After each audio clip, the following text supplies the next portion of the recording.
Welcome back to Crafty Coaster. Today, we're at Boxing Bear Brewing. And what are we doing here? We're shooting a collab between Boxing Bear and Tayori soap. So come on, let's go.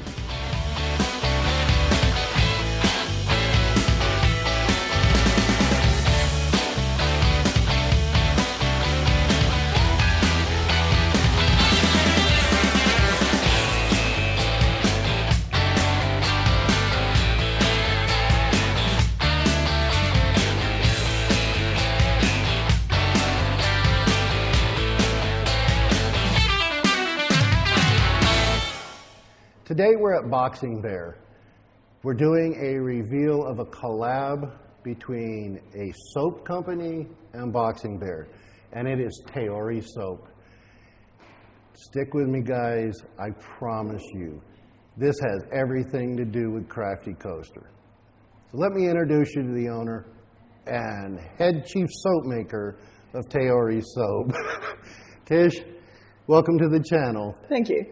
So, tell me a little bit about your soaps. Well, it started as a hobby, and I became addicted. And soap filled up my house. I gave it away, sold some to friends and that, and eventually it's like, I'm going to make a business out of this. So I walked away from the oil industry, working in Africa, and came to Albuquerque because my son and my grandson live here. And now I'm doing this full time. Nice. So what made you decide to put beer in your soap? Well, it started because I wanted a quality product and I liked experimenting with different ingredients, and the hops in beer are actually quite beneficial for the skin, and the sugar boosts the lather.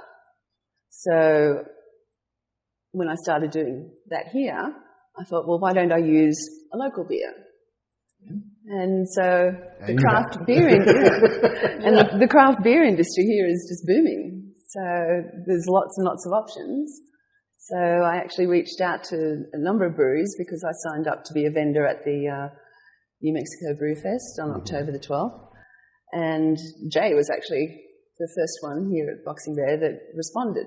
Oh, nice. Yeah, so we've actually now delivered some soap to him. I'm going to have to make more now because obviously the original objective was to make them, to sell them at the Brewfest. Yeah. And I see that when you do them, you do something a little different with the outside of the soaps. Can you tell me what made you pick the colors for the soaps? Well, Jay gave me a number of beers that had a higher sugar content, and of those beers, we decided to go with the chocolate milk and the black and blue tart. So what I try and do, I mean, craft beer cans are like an art form of themselves, yeah. So chocolate milk, I tried to match the colours to the cans, and the same with the black and blue tart. So, and you matched the colours perfectly. I know, and that's really tricky because you're dealing with lye and there's chemical reactions going on, and then you throw in beer and you don't know really what's going to happen. And sometimes it's like, oh, crap, it's like, that's a total miss.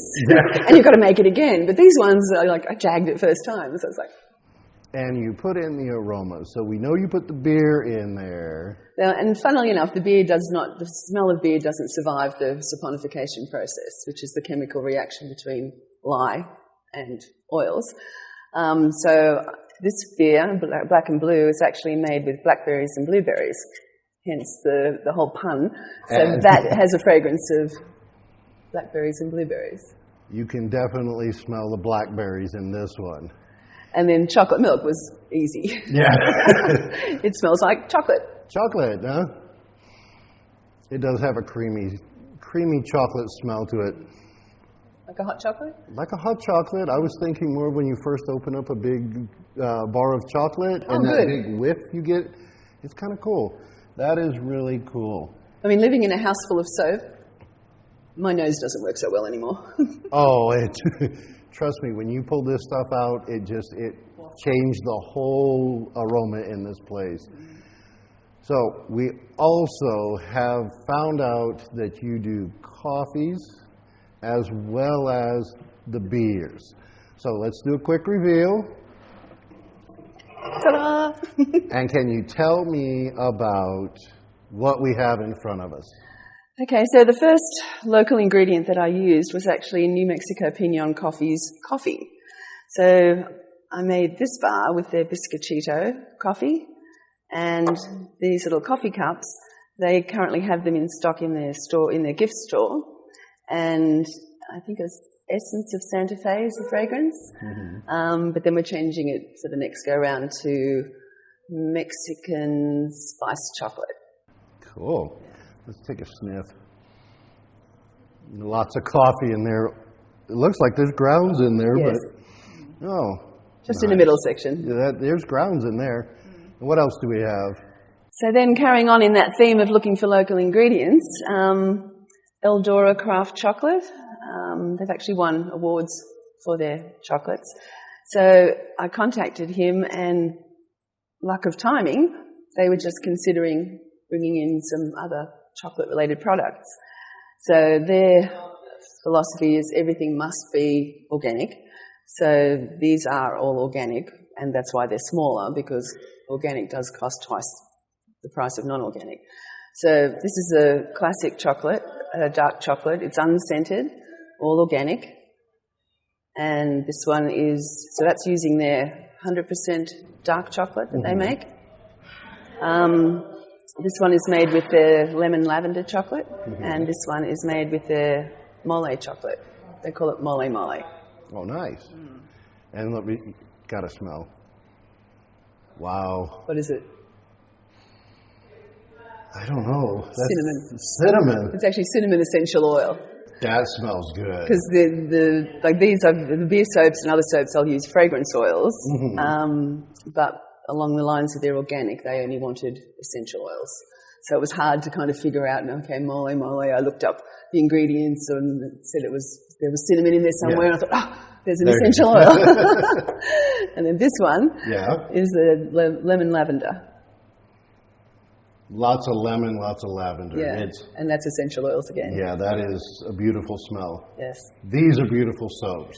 So just finishing up on these will actually be in Eldora chocolate, maybe this week, but certainly next week. So these ones are not related to anybody, actually. Yeah, but we do have the Albuquerque theme. That's right, and with the balloon fiesta coming up, and this is supposed to represent the Sandia Mountains, because they're not all green and lush or anything. They're sort of rocky and dark. But it looks like you have some beautiful soaps, great smelling soaps, and soaps that definitely are different when it comes to going down and buying a bar of soap at the store. And the nice thing about, now the Boxing Bear soaps are actually here, and they'll be selling them. So it's sort of like, okay, I like black and blue tart. Yeah. And, I'm going to buy a soap, and then I can take it home and remember it. Or take it home as a peace offering. There you go. Just don't use it before you go to drive home and the cops smell you. Well, these ones don't smell of beer. Yeah, I do have some that smell of beer. Yeah. So, you sell your soaps online? Yes. Now, the beer soaps, if the brewery orders them themselves, then that's it. I'm only going to be selling them at the Brewfest, not online. Yeah. The same with the chocolate and the coffee. You can only get them at the craft maker of the beverage or the ingredient that I've used. You can get your soaps for Boxing Bear and for other places that you use their ingredients here in town at their places. But where can we find your soaps online? Well, I'm glad you asked that. I got this sign professionally made quickly before I came here today. And the reason I wanted to put it visually is most people think .com, but I'm .shop. Tayori.shop. So good. What other places do you have planned as far as breweries and coffee shops? What can we see from you in the future?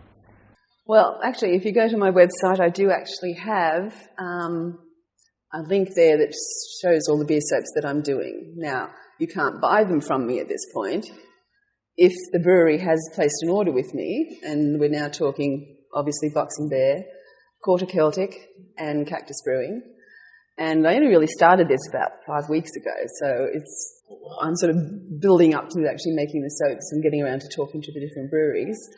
I actually was interviewed by Channel 13, which aired last night, and funnily, despite the fact that we filmed a lot about Boxing Bear, the mustachio beer from Tractor Brewing seemed to show up most. So I was like, I'm calling them. Yeah.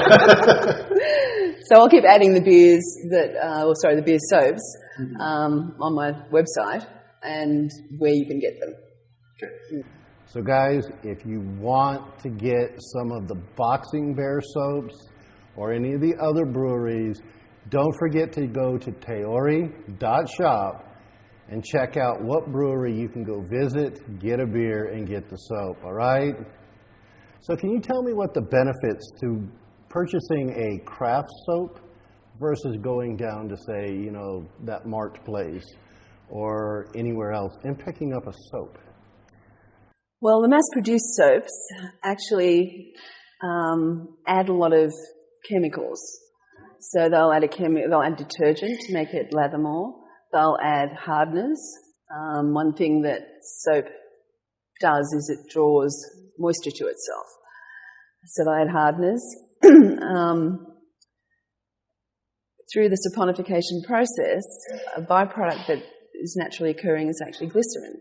So the major manufacturers will actually extract that glycerin and sell it as a byproduct. They're in it to make money. It's a business. But they've taken out that humectant. Glycerin is a humectant. It draws moisture to you. In handcrafted soaps, obviously we don't. It's in there. So you have the benefit of that. You also have none of those chemicals. This is all naturally occurring. So it's like great-grandma used to make. She burned ashes in an open fireplace and filtered that through water and created the lye. And then she added the fat that she'd rendered off animals that they'd killed to eat and melted that down and made the soap. Well, it wasn't measured accurately, so quite often our grandparents might have bad memories of soap that burned, whereas now it's like you measure it precisely. So the other thing is we get creative when we make soap. And you support locals. Yes. I mean, in the end, this is a local business. Product. You are supporting local businesses using local materials, and it stays in the community. Mm-hmm. I mean, in the end, that just makes us better. So, exactly. And it's nice to do the collaboration with local businesses. Isn't it? Mm. And I am so happy you have decided not to use the fat of animals, but the fat of the beers and the coffees, because to me, that's the coolest part. When I first started, I actually used lard. Mm-hmm. And it was like, I love bacon. Yeah. I'm not a vegan. I like my meat. But let me tell you, ooh, it's icky stuff. And After a while, yeah. No, I'm not using that stuff. So I also hear you're going to go to one of our Brewfests. Yes, October 12th, New Mexico Brewfest. It's the last weekend, I think, of Balloon Fiesta. Yes. And you're going to have a place? Yeah, this is actually what started a lot of this. Was I signed up as a vendor. I've done craft fairs before. Let me tell you, that's a lot of lugging from the car, setting up. And I'm not a big fan of doing that. So I thought if I'm going to do a craft fair or a fair, I'm going to do a bigger one. So that's why I decided to sign up for that. And then it was like, okay, the natural thing is the beer soaps, let's use local beers. Beers and coffees. Yes. And Kevin Hopper, I think he was the founder of the New Mexico Brewfest. So he was very supportive when he heard that I was going to make this soap with beer. Oh, very cool. So again, guys, you have to go check her out at Tayori.shop. You can't buy the Boxing Bear on her website, but you can come to Boxing Bear and pick up the soap. That way you have something to give your wife when you're drinking the beer. Now, hang on, let's not get genderist. I mean, I think all these craft brewing places are very geared to both genders. I mean, this is a pretty soap. This is a pretty can. And it's a pretty good beer. Yeah, I've heard. So, I mean, there's a lot of women now that are drinking beer and they're getting into the craft beers. Correct. Oh, and there's something I did want to mention when you said about community. I was at Thirsty Eye Brew the other day picking up some beer. I want to say Thirsty Eyebrow. But that's actually in line with their logo. But she said, and they're just starting out, she said, it's a fantastic community. She said, it's like, if you need something, it's like, I need a cup of sugar. You just go to one of the other brewers and everybody's sharing and caring in amongst the industry. And I just talked to Jay before this and he said, yeah, there's got a couple of breweries locally to them and they're all borrowing stuff off each other. So that whole sense of community, I think, is just wonderful. And that's what we're trying to highlight here at Crafty Coaster. The beautiful industry we have in beer and coffee, and how it has become a community, and it brings even outsiders in.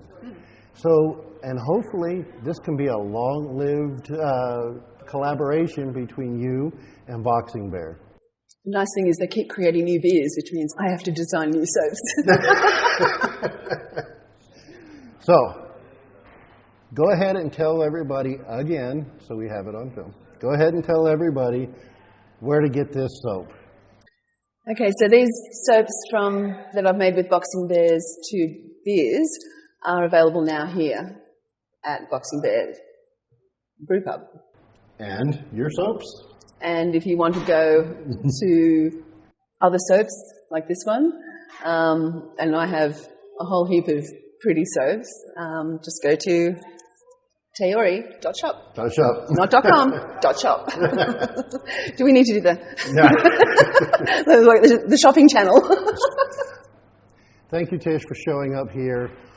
We're glad you came by, and we have so much fun talking to you.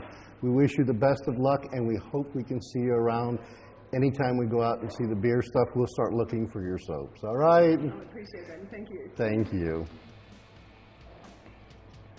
All right, guys, I told you it had everything to do with Crafty Coaster. Between the beer soaps and the coffee soaps, this has been a lot of fun. If you enjoyed this one, don't forget to subscribe, share, and like. And until next time, cheers.